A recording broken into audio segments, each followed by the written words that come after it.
Tenho visto que todas as coisas têm o seu limite, mas o teu mandamento se aplica a tudo. Como eu amo a tua lei, penso nela o dia todo. Esta é a versão da linguagem de hoje de Salmos 119, 96 e 97. O salmista aqui vem nos convidando também a amarmos a lei, a palavra de Deus, e a enxergarmos como algo sem limite. E é assim mesmo a palavra de Deus, ela não tem limite. Quanto mais meditamos nela, mais apreciamos meditar. Essa é a palavra de Deus. E este é o programa Reavivados por Sua Palavra, aqui da TV Novo Tempo. A gente estuda um capítulo da Bíblia todos os dias para valer essa questão, né? Guardo a tua palavra no meu coração para não pecar contra ti. Está aí também, nós já lemos num dos programas aqui. Muita gente assiste conosco às 6 da manhã, um programa inédito, e depois às 3 da manhã na repetição. E faça como a Isildinha, um grande abraço para essa nossa querida irmã. Ela vê o programa e depois passa para frente. Passa para as amigas. Hoje mesmo escreveu uma mensagem, dizendo: olha, pastor, já estou passando para as minhas amigas, 6h33, já estou passando para todo mundo. Parabéns, Isildinha. Faça como a Isildinha, nossa querida irmã em Cristo. É fácil, você pode ir no YouTube e ali você copia o link, né, do programa Reavivados por Sua Palavra NT, o nosso canal. Vai lá, se inscreva também no canal, dê a sua opinião, faça o seu pedido de oração. Aliás, hoje, quando abri, né, eu não estou no programa, não é ao vivo, mas hoje eu percebi uma coisa muito interessante aqui. Deixa eu abrir aqui de novo. A Fátima Anísio, quero mandar um grande abraço para ela, que praticamente ela colocou em todos os que pedem oração, ela disse: estou orando, e colocando as mãozinhas lá do emoji, estou orando, muito grato, porque você se interessa pelas pessoas. Então meu grande abraço vai para você hoje. Diante de todos os pedidos que nós temos aqui, vários, você está orando pelos pedidos. Parabéns por isso. Vamos orar uns pelos outros. Esse é o nosso canal Reavivados por Sua Palavra no NT é importante, no YouTube. Se você quer se aprofundar no estudo da Bíblia, num tema específico, olha aqui, você pode estudar e pedir aqui através desse número que aparece esta revista, esse estudo bíblico, o Espírito Santo Deus dos bastidores. São 15 temas lindíssimos: a chuva serôdia, quer saber mais? Pecado contra o Espírito Santo, símbolos bíblicos do Espírito Santo. Então é só pedir a revista por esse número telefônico, anote o número para fazer isso no intervalo, ou depois do programa, no intervalo também, de um programa e de outro, aqui da Novo Tempo, e passe para os amigos. Se torne um missionário, uma missionária, dizendo: olha, eu quero estudar a Bíblia, quero estudar sobre o Espírito Santo. Liga para esse número e faça o seu pedido, o seu contato, tá bom? E ele vai chegar, essa revista, né, vai chegar gratuitamente para você, onde indicar, né, seu endereço, trabalho, casa, não há problema, tá bem? Então estamos combinados assim. Nosso abraço para os Anjos da Esperança, aqui está o número, se você quer se tornar um Anjo da Esperança também, pregar o Evangelho em português e espanhol em todo o mundo. Aí, uma linda oportunidade. Bom, vamos lá. Nós estamos estudando sobre Êxodo. Êxodo tem uma porção de coisas interessantes para a gente aprender. É a vida de Moisés, do capítulo 1 até o capítulo 4. Eu notei aqui, o Senhor chama um líder. Quem é esse líder? Moisés. Depois dos 5 em diante, ele declara guerra contra, até o 10, declara guerra contra Faraó. Aí vem as 10 pragas e tal e coisa, né? Do 11 ao 15, uma parte do 15, o 15 e 21, o Senhor é vitorioso. Então o povo de Israel sai para o deserto, várias coisas acontecem a partir do 15, 22. Então nós encontramos o Senhor provê ao seu povo, até o capítulo 17. Então vamos ficar só por aí para a gente não ficar passando o livro todo, mas Deus escolhe um líder, né? E estamos vendo exatamente isso. Depois do intervalo, nós voltamos com o capítulo 3 de Êxodo.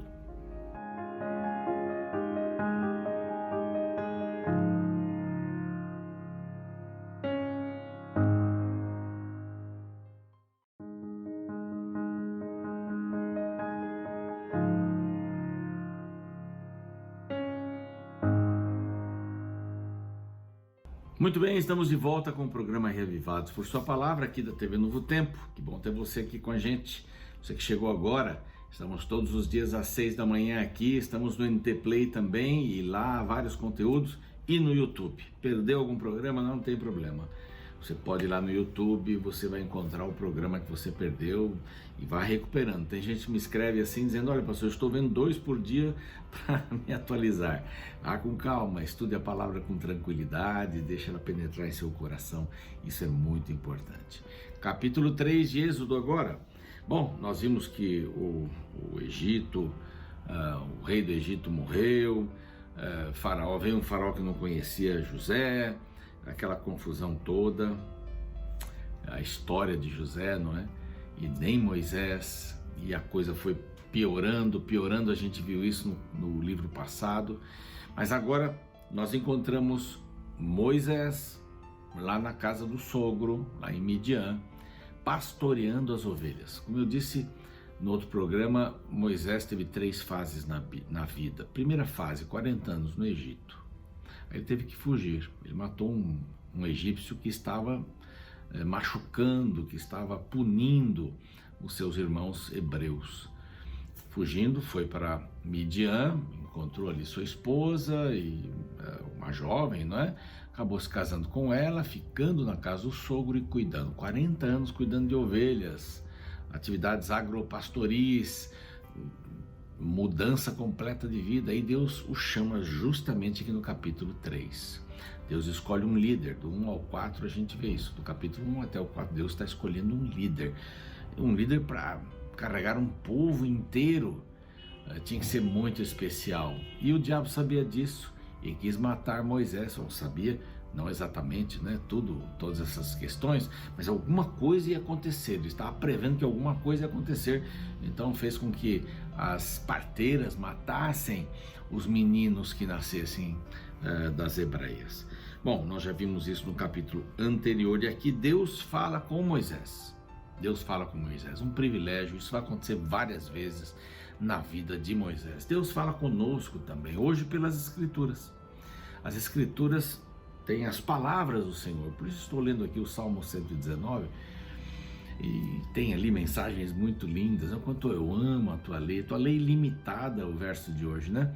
Nós vimos 96, 97, que maravilha a tua lei, isso é extraordinário, era uma música que eles cantavam e repetiam e o povo aprendia que a lei era maravilhosa. E Moisés aqui teve um encontro com Deus, um encontro pessoal com Deus, uma sarça que começou a pegar fogo sem se consumir. Chamaria a sua atenção? Então, há algumas coisas que aconteceram aqui neste capítulo. Primeira, o que Moisés viu a sarça ardente, né? Depois, o que ele ouviu Deus falando com ele. E Deus se apresenta a ele nada mais, nada menos como eu sou. Eu sou. Não tem nada antes de mim, não tem nada depois de mim, não tem nada além de mim que possa ser comparado comigo. Eu sou o Senhor. Depois a gente vê aqui uma outra parte, o que Moisés fez. Então, o que ele viu, o que ele ouviu e o que ele fez. E aqui dentro do capítulo 3, nós encontramos, porque esse bloco, né, 1 ao 3, Deus escolhe o seu líder, acontecem alguns detalhes desta situação, dessa conversa de Moisés com Deus, e ele faz 2 perguntas ou considerações aqui. Ele considera 2 coisas. Depois no capítulo 4 nós vamos ver mais 3 coisas que ele considera. Ele considera que eu não sou ninguém. Quem sou eu? Eu sou aqui cuidando das ovelhas, o meu sogro. Depois, eu não sei o seu nome. Ele diz para Deus, eu não sei o seu nome, né? Que Deus, eu vou falar em nome de quem que está falando comigo? Quem é exatamente? Isso nunca tinha acontecido com ele. Aí no capítulo 4, então, vem mais 3 situações. Ele vai dizer assim, os anciãos não vão crer em mim quando eu chegar lá no Egito. Ele diz ainda assim, eu não sou bom orador, eu não tenho domínio da palavra, eu sou pesado de língua. E por fim ele diz assim, qualquer um pode fazer isso, não precisa me chamar não, chame outro. Ele fez tudo para não pegar essa liderança do povo, né? Esse chamado para não aceitar o chamado. Então vamos lá. Monte Horebe. Esse Monte Horebe vai aparecer várias vezes com Elias, com outros tantos aqui na Bíblia, mas Monte Horebe, um monte onde ele estava, o monte de Deus, como diz aqui, estava apacentando o rebanho de Jetro, seu sogro, e levando o rebanho para o ocidente do deserto. Você sabe que o pastor ele tinha que ficar mudando o pasto das ovelhas, porque elas comiam e comem, né, a grama com a raiz. Então tem que variar bastante. Deixar num pasto só é acabar com o pasto. E ele estava levando. É um trabalho demorado, é um trabalho responsável, trabalho de um pastor, cuidar das suas ovelhas. Meu trabalho como pastor aqui do Morumbi também é um trabalho bastante extenuante, né? A gente tem que alimentar as ovelhas, a gente tem que cuidar das ovelhas, a gente tem que ajudar as ovelhas a parirem, né? A terem filhos na fé e assim por diante. Bom, Moisés olhou ali nesse monte, o anjo do Senhor apareceu a ele verso 2, numa chama de fogo, no meio de uma sarça. Aí Moisés olhou e eis que a sarça ardia e a sarça não era consumida. Aquele arbusto não era consumido. Então disse consigo mesmo, curioso, né? Curioso. Eu irei lá e verei essa maravilha, porque a sarça não se queima, verso 3. Que coisa incrível. Eu vou ver. Deus muitas vezes cria esta curiosidade, ou uma curiosidade, para a gente poder se aproximar. Né? Pode ser até através de uma cura, ou de um esclarecimento de alguma coisa que acontece, boa ou má, segundo a nossa visão, mas essa daqui é uma sarça que não queimava. Eu vou lá ver, apareceu o anjo do Senhor, vendo o Senhor que ele se voltava para ver, Deus no meio da sarça disse um negócio. Moisés, primeiro, Deus sabia quem ele era. Deus sabe quem a gente é. Sabe. Nunca, às vezes a gente se aproxima de alguém importante e a gente acha que a pessoa não nos conhece, né? De repente a pessoa fala o seu nome. Pastor Léo Ranzolin, que é vivo ainda, foi líder mundial de desbravadores, de jovens no mundo inteiro. Os desbravadores é uma prática do escotismo dentro da nossa denominação. Muito legal, tem milhões pelo mundo aqui. Aqui na nossa igreja nós temos, nossa comunidade do Morumbi, nós temos aí mais de 120 desbravadores, acampam, fazem atividades maravilhosas, mas Deus sabe o seu nome. Sim, eu estava falando do pastor Léo Ranzolin, líder mundial. Eu era um jovem que estava começando, era diretor associado de um desses clubes, e num dia, conversando com ele, de repente ele assim, como vai, Ronaldo? Tudo bem? Eu falei, mas esse camarada me conhece? É porque tinha o meu nome aqui no uniforme, né? Mas eu fiquei tão contente, até descobrir que era o assunto do meu nome, eu fiquei muito feliz. Ele me conhece até hoje, a gente conversa bastante, quer dizer, conversava muito, né? Fui missionário, eu trabalhei ele estava na nossa liderança mundial, eu trabalhei com o sogro dele, quer dizer, substituí o sogro dele, pastor Roberto Rabelo, uma pessoa muito agradável, né? Hoje ele me conhece e eu sei que ele me conhece. É tão bom quando uma pessoa importante diz o nome da gente, né? O Senhor do Universo estava dizendo assim, Moisés, tirado do Nilo, tirado do rio, tirado das águas, eu cuidei de você. Tem uma história toda aqui, né? Quando ele pronuncia o nome, ele diz assim, eis-me aqui, estou aqui, uma voz, um anjo, uma coisa sobrenatural, e ele diz, eis-me aqui, eu estou aqui disponível. Pois não, o que eu posso fazer? Eis-me aqui, eu não estou me escondendo, eu estou indo na direção da sarça ardente. Então Deus continua o verso 5, não te chegues para cá, hein? Olha, tira a sandália dos teus pés, porque o lugar em que estás é terra santa. Olha, você está perto do sobrenatural. Não é natural aqui. Aqui é acima de qualquer coisa que você possa imaginar. E você está perto de um lugar santo. Muita gente usa esse verso aqui para falar da igreja. A igreja, olha, tire as sandálias, quer dizer, não faça barulho, não faça isso. Aqui é o templo sagrado, aqui é o solo sagrado. Não é bem assim. Não existe solo sagrado na igreja. O que existe é um lugar de respeito, e sim, claro. E o que existe é um lugar onde a gente vai, canta, adora, ouve a palavra, estuda a palavra. se emociona, chora, ri com a alegria da salvação. Isso sim, a igreja é isso, mas não um solo sagrado. Não tem sagrado hoje. Tem coisas consagradas, é diferente. Uma coisa consagrada é diferente de uma coisa sagrada. Então Deus diz assim, isso daqui é lugar sagrado porque eu estou aqui. Né? Disse mais, eu sou o Deus do teu pai, o Deus de Abraão, Deus de Isaac, Deus de Jacó. Ele vai se apresentando, porque ele não tinha se apresentado a Moisés ainda. Moisés escondeu o rosto porque temeu olhar para Deus. Estava começando a se envolver com ele, embora tenha aprendido com sua mãe, com seus pais a respeito deste Deus. E ele sabia das histórias de Abraão, de Isaac, de Jacó. Isso era óbvio que ele sabia, sua mãe seguramente havia falado a história de José e tudo mais. Ele sabia disso, sabia todas essas coisas, mas ele não quis olhar. Então, disse o Senhor, certamente vi a aflição. Acontecem 4 coisas aqui nesses 2 versos, 7 e 8. Vi a aflição do meu povo que estava no Egito, ouvi o seu clamor por causa dos seus exatores, aqueles que cuidavam deles e que eram terríveis.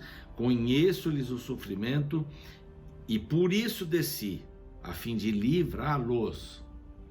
Então, acontecem 4 coisas aqui. Eu vi, ouvi, conheço e desci para livrá-los. Desci para livrá-los.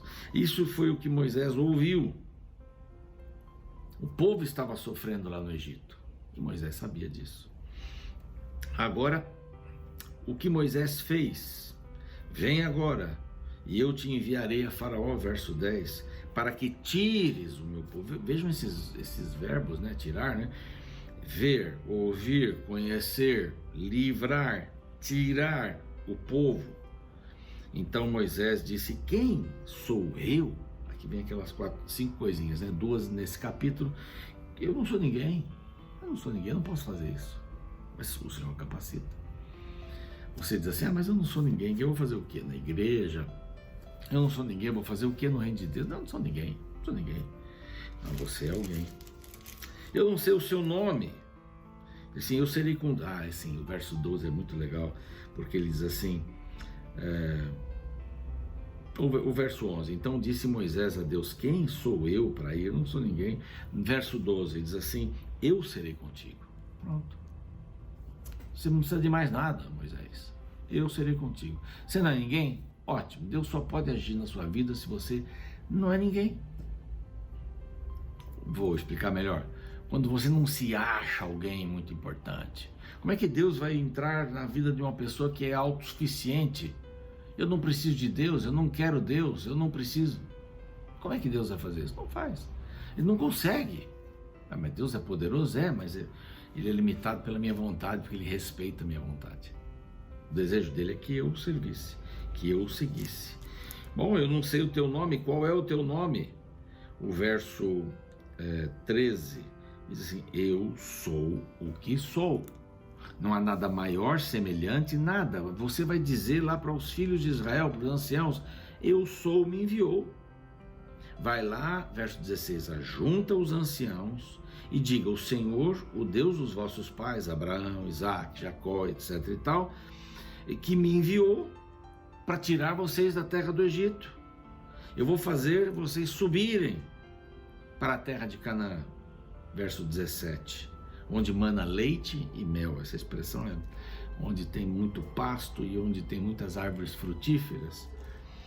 Então vai lá os anciãos e ouvirão a tua voz e irás com os anciãos falar com o rei do Egito, Faraó, e vai dizer, o Senhor me enviou aqui. O Senhor me enviou. Versos 19, 20, aliás, até o final. Ele diz no verso 19, o rei do Egito não vai deixar vocês saírem. Portanto, estenderei a minha mão e ferirei o Egito com todos os meus prodígios, que são chamados de pragas aqui, mas são coisas fora do comum, né? Com todos os meus prodígios que farei no meio dele, depois vos deixará ir. Esse prodígio tem que ver com os deuses, lá nós vamos ver aqui quando chegar lá no capítulo 7. Eu darei mercê a esse povo aos vossos olhos, quando saíres não sairão com as mãos vazias, as mulheres vão pedir ouro, prata, e vocês vão sair com tesouros. O povo vai permitir, vai querer que vocês saiam de lá. Deus está escolhendo um homem, ele escolheu Moisés. Eu não... Quem sou eu? Quem é o Senhor? E agora nós vamos ver a partir de amanhã, né? Os anciãos não vão crer em mim. Eu não sou bom orador. Qualquer um serve, menos eu. Deus quer você. Deus quer você. E Ele tem um plano para a sua vida. Creia nisso. Qual é o plano para a sua vida?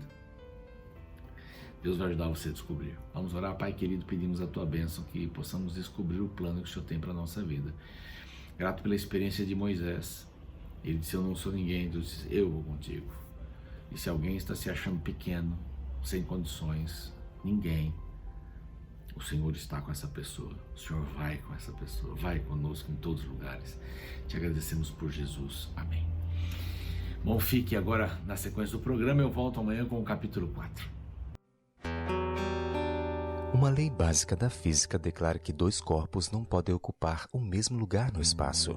Ou seja, se você tem uma garrafa cheia de água suja, para enchê-la de água limpa, o primeiro passo é esvaziá-la para que o novo líquido tome lugar. Na vida espiritual não é diferente. Para que Deus nos encha, primeiramente precisamos nos esvaziar de nossa vaidade e orgulho para dar espaço ao Espírito Santo. Este é um princípio que pode ser visto claramente na vida de Moisés. Por exemplo, no capítulo 2 de Êxodo, encontramos Moisés com 40 anos de idade matando um egípcio com suas próprias mãos, achando que a libertação do povo de Israel se daria pela sua força. Ele estava cheio de si mesmo. Porém, para prepará-lo adequadamente para a missão, Deus o enviou para o deserto, onde viveu 40 anos trabalhando como pastor de ovelhas, a fim de esvaziar-se de seu orgulho e aprender-se lições de mansidão e humildade. No capítulo 3 de Êxodo, encontramos Moisés com 80 anos de idade. Agora ele está muito diferente do capítulo anterior. A Bíblia relata que Deus se manifestou a ele no Monte Horebe em uma sarça que ardia em fogo sem ser consumida. Do meio do fogo, o Senhor convocou Moisés para ser o libertador do povo de Israel. Porém, diferente do passado, Moisés não está mais confiando em sua força ou em sua inteligência. Suas palavras a Deus é de medo e de reconhecimento de sua incapacidade diante de tão grande tarefa. Interessante que agora que Moisés não se achava capaz, é que Deus o podia capacitar para a missão. Para ser cheio do poder de Deus, Moisés precisou se esvaziar de sua autoconfiança. Diante do servo temeroso, Deus envia uma bela promessa. A partir do verso 11 lemos: Então disse Moisés a Deus: Quem sou eu para ir a Faraó e tirar do Egito os filhos de Israel? Deus lhe respondeu: Eu serei contigo. Diferentemente de anos anteriores, quando Moisés sozinho tentou libertar o povo de Israel, agora Deus estaria ao lado dele. Não seria mais a força de seus músculos que resolveria a questão, mas o poder do alto céu que lhe capacitaria diante de tão grande desafio. A história de Moisés é um exemplo de um antigo e famoso pensamento cristão que declara: quando Deus chama, Ele capacita. Quando Deus envia, Ele vai junto.